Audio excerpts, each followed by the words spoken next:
ভোটগাঁৱত বিজেপিৰ সভাত অংশগ্ৰহণৰ বাবে ওলাই আহিল অসংখ্য পুৰুষ মহিলা। হয়, ফকিৰাগ্ৰাম সমষ্টিৰ ভোটগাঁৱত আজি বিজেপিৰ এখন সভা অনুষ্ঠিত হয়। BTREM অৰূপ কুমাৰ দে অংশগ্ৰহণ কৰা সভাত ৰাইজৰ যথেষ্ট সঁহাৰি পৰিলক্ষিত হয়। ভোটগাঁও, চেংমাৰী, মেধিপাৰাৰ ৰাইজে সভাত অংশগ্ৰহণ কৰি EM অৰূপ কুমাৰ দেৰ ভাষণত হাত চাপৰি দিয়া দেখা যায়। সমষ্টিটোত কৰি অহা কামৰ বিষয়ে সদৰি কৰি অনাগত দিনত কি কৰণীয় কাম ৰৈ গ'ল তাৰ বিষয়েও ৰাইজে যাতে জনায় সেই বিষয়েও সভাত ভাষণ আগবঢ়ায় EM গৰাকীয়ে। মুখ্যমন্ত্ৰী ডক্ট হিমন্ত বিশ্ব শৰ্মা নেতৃত্বাধীন চৰকাৰখনক লৈ আজি সকলোৱে ওলাই আহিছে আৰু মোক সহযোগ কৰিছে। আপোনালোকৰ মৰম ভাল পোৱাই মোক যথেষ্ট সুখী কৰি তুলিছে। আপোনালোকেই মোৰ অভিভাৱক। ইমান মৰম সন্মান অনাগত দিনবোৰত পালে আৰু অধিক কৰ্ম কৰি যাবলৈ সাহস পাম, এই বুলিও কয় EM অৰূপ কুমাৰ দে।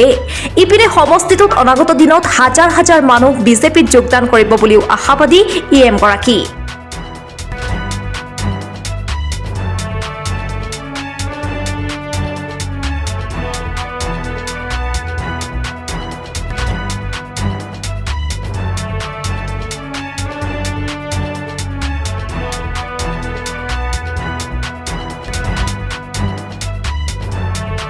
News desk PN live first.